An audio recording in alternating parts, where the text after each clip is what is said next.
Good evening, ladies and gentlemen. Welcome here as we get ready to kick off the second half of the regular season. It's the point of the season I like to call the chase towards the chase for the championship. This is where we start to see the 16 playoff driver field start to formulate, and more often than not, we end up having some last-minute surprises in these final 13 races of the regular season. And we kick things off with the longest race of the season, the Coca-Cola 600, but we still have to figure out who's going to fill in those final 6 slots in the starting grid with tonight's non-charter qualifying race. There'll be 20 laps of racing, which at a mile and a half, people are probably scratching their heads saying, well, that doesn't give a whole heck of a lot of a chance for the drivers at the back of the pack. But if you tuned in during All-Star Open and All-Star Race Weekend, you will know that this track, although it is a speedway, a lot of what we saw during All-Star Race Weekend, it was almost like super speedway racing. We saw them 3 wide, several rows deep, 4 wide on occasion. It's all about staying up there in the lead pack, and we saw drivers that start at the rear of the respective fields be able to work their way up to the front in the span of anywhere from 5 to 6 to 7 laps. So it is not impossible for a driver that maybe qualified at the back of the pack here for this qualifying session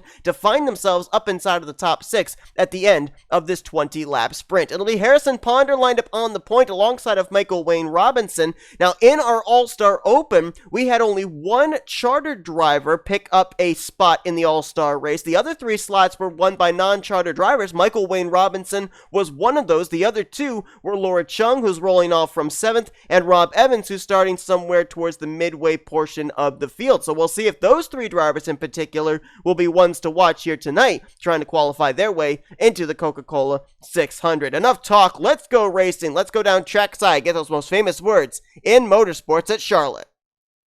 Drivers, start your engines! As always, take a look down in the description below for your full starting lineup for tonight's event. If you're keeping track of the Chris Dollerton story, remember he has to make 10 starts this season for his win at Manassas to count towards a playoff spot. He's got 7 starts already. He'll look to add another one here tonight as the field rolls off our pit lane camera.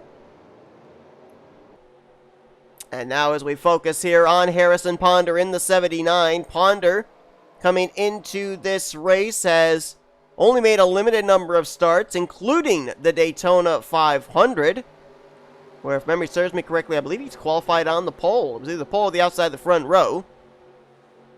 Michael Wayne Robinson's been on a streak as of late. He has made the last 3 starts that he has attempted, and in all 3 of them he's finished inside of the top 10, one of them inside the top 5. That was a runner-up finish. So we'll see if he can go a perfect 4 for 4 since taking over that 93 over at KEB Racing Enterprises. 20 laps of racing. Based off what we saw in the All-Star race and the All-Star Open, I don't think pit stops are going to come into play in this one like they have at a couple of our tracks in the past.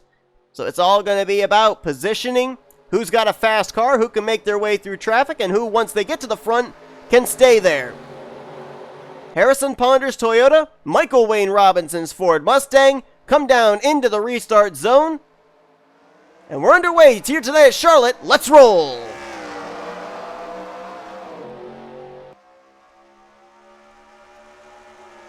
Early advantage for Ponder into turn 1. Robinson slots into 2nd. The battle's going to be side by side for 3rd. That's Quentin Moore, Adam Sampsell. Tyler Gehrdes right there as well, trying to see if the 66 will move to the 3rd spot on the inside line, and indeed what Quentin Moore will do so. Now Tyler Gehrdes is stuck in the middle, 3 wide, as L Chung makes the move down to the inside. Sampsell up topside, first lap barely led by Harrison Ponder at the line, as Michael Wayne Robinson took a peek to the inside. Wow, Sampsell high, wide, and handsome there through turn 1 and 2. Almost up into the wall. They're almost 4 wide. They're coming down the back straightaway. They might be 4 wide. That's Daniel Voyles, who was on the extreme inside line. They're now back to 3 wide. Contact between the 69 and 13 as Quentin Moore's going to go to the point.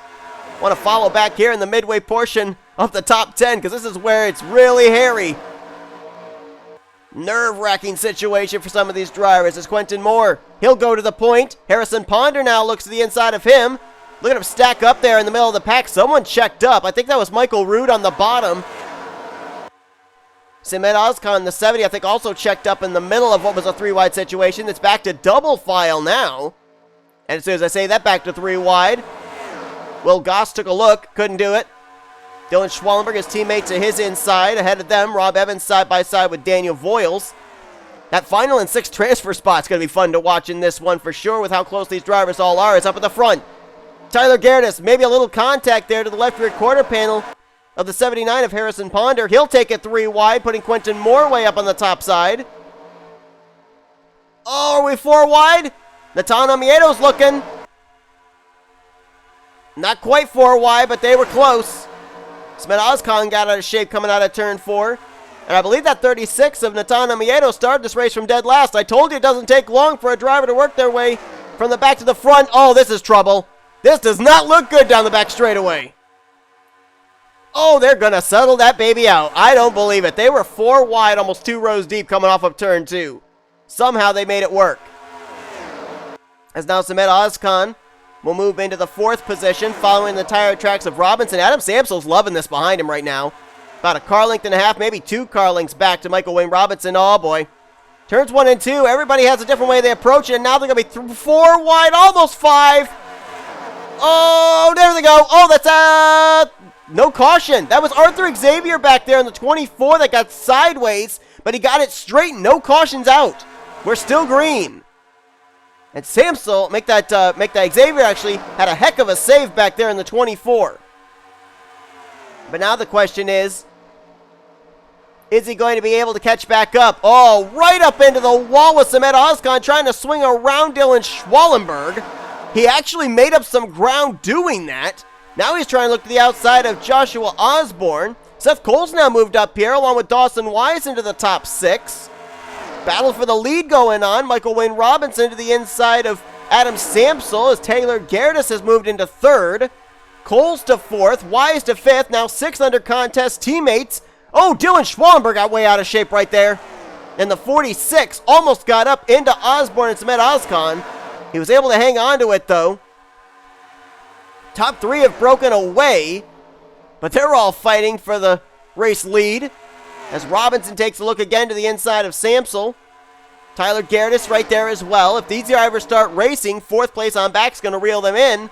Dawson Wise, Seth Cole, Rob Evans right now in the final 3 transfer spots. As Schwallenberg's up into the wall again. Something's amiss on that 46. And he's still riding the wall there through 1 and 2. Saw him out of shape earlier the lap before. And this time he got way up into the wall as if that car did not want to turn. So definitely some issues going on with that Advanced Auto Parts Toyota Camry.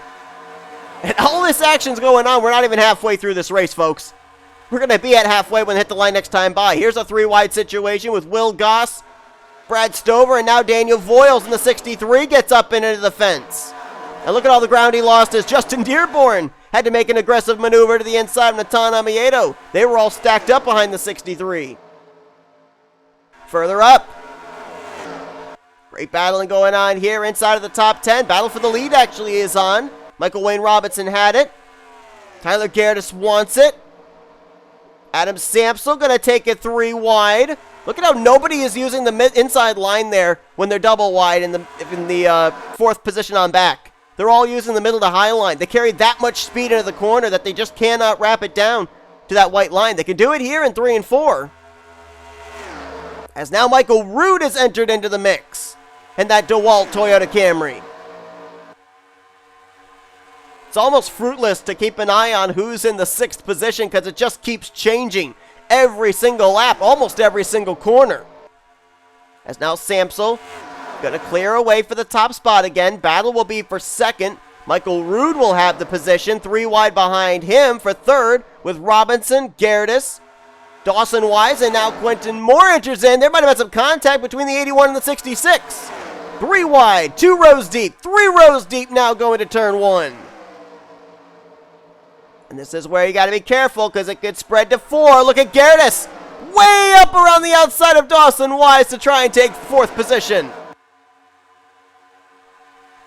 That's so much fun to watch. You got those drivers that are just willing to take that risk. As now it's going to be 3 wide Tristan Allen. Make that Joshua Osborne and Quentin Moore. That's 3 wide for 5th place.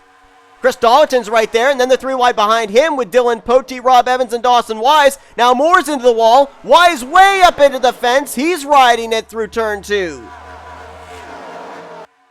Will be 6 laps to go next time by. And right here, you're following the battle for the transfer spot. This is 6th place position. Joshua Osborne has it. Tristan Allen wants it. Chris Dollerton right there in the neighborhood, as well as Laura Chung, who won one of the segments back in the All-Star Open. Dylan Poteet, Samet Ozkan there, as well as Seth Cole. Right now, looks like your top 6, make that top 5, have all gotten themselves single file. Now there'll be a battle for 4th, as T Gehrdes takes a look to the inside of Michael Roode. Osborne trying to hold off Dollerton. Things have settled out quite a bit here. The 3 and 4 wide racing we saw earlier has now been turned into single and double file racing, but that could change quickly as these laps tick away.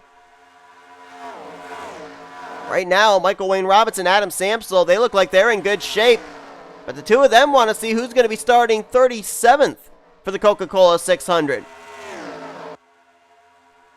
37th is the race winner, 38th is second place. And now, with them being side by side, that brings Michael Roode, T Gehrdes, Quentin Moore back into the vicinity. And now, if these guys continue to race, that's going to bring all these drivers up to them. Dollerton, Dawson Wise, pole sitter Harrison Ponder, along with Tristan Allen and Joshua Osborne. I thought I saw Dawson Wise in that group. I did not. I had mistaken him for Harrison Ponder. Top 5 drivers realizing the situation. They get back single file, 3 laps to go. Battle right here is for the final transfer spot, and we got a battle for the lead. Adam Sampsell back to the inside of Michael Wayne Robinson. That's going to hurt these guys rather than help them. Seth Cole was way up the track there out of turn 2. Don't know if he brushed the wall or not. Sampsell trying to crowd Michael Wayne Robinson up the track, trying to take the top spot back. Gonna be 2 to go next time by. Here's the battle for the transfer spot again. Ponder has the spot. Tristan Allen wants it. And Ponder's about to catch up here to the top 5. So this may not be over. Guys that are up here inside the top 5 could find themselves outside of the top 6 before this race is over. Right now, it looks like if we look all the way back to around 11th, those are the drivers that might be in the running for a transfer spot. Dylan Poteet way back there with Will Goss side by side. They've lost touch with this lead group. White flag's going to be in the air this time. Michael Roode might be in trouble. He was kicked to the outside there in a battle for 4th with T Gehrdes as the white flag is in the air. We'll see if Ponder and Allen have anything to say about that. Adam Sampsell leading the way. Michael Wayne Robinson looking to try and take the win from him, as Tristan Allen and Harrison Ponder, they got side by side there. That's for the transfer spot. I think Allen might have him cleared here through 3 and 4. No move is going to be made by Michael Wayne Robinson, or maybe it will. He gets a run there out of 4. Can he peek to the inside? No, he cannot. He makes a late move, but it's not going to be soon enough. Adam Sampsell is going to win the qualifying race for the Coke 600. Michael Wayne Robinson will transfer in 2nd. Quentin Moore, Michael Roode, T Gehrdes, and Tristan Allen's going to snipe the final position into the Coca-Cola 600 field. First man out, pole sitter Harrison Ponder. Joshua Osborne, Laura Chung, and Chris Dollerton will come up just short. So Dollerton still needing 3 more regular season starts to have a playoff position as they're wrecking cover to pit road. Standings are official. We did have an incident here in this race with Arthur Xavier, but he was able to get it straightened back out. The damage sustained, though, hurt him. He dropped all the way back to finish dead last in 26th, but we did manage to run all 20 laps under the green flag, despite quite a number of times where it looked like we may end up seeing the appearance of a caution. But Sampsell is going to lock himself into what I believe is his 4th start of the season. Michael Wayne Robinson is still a perfect now 4 for 4. We'll see if he can follow that up with 4 for 4 and finishing in the top 10 in the starts that he's made. Quentin Moore in the 66. I believe he is making his 2nd start of the season. Michael Roode, he is making his 4th. T Gehrdes is making his 3rd, and Tristan Allen will be making his 3rd start of the season. So those are your 6 drivers that transfer into the Coca-Cola 600 field. Hope you tune in for our event. 80 laps of racing here coming up later on today. The longest race of the season, one of the crown jewel races here for the Duracell Cup Series. Thank you all for watching this qualifying race. If you enjoyed it, be sure to give us a like, subscribe, become part of the crew today. And if you enjoyed it, be sure to tune in to the Coke 600. Should be a good one. But you are seeing your full official results, and we will see you guys later on here for the Coca-Cola 600, kicking off the second half of the regular season. You've been watching a production of the SRA, Offline Racing at its best.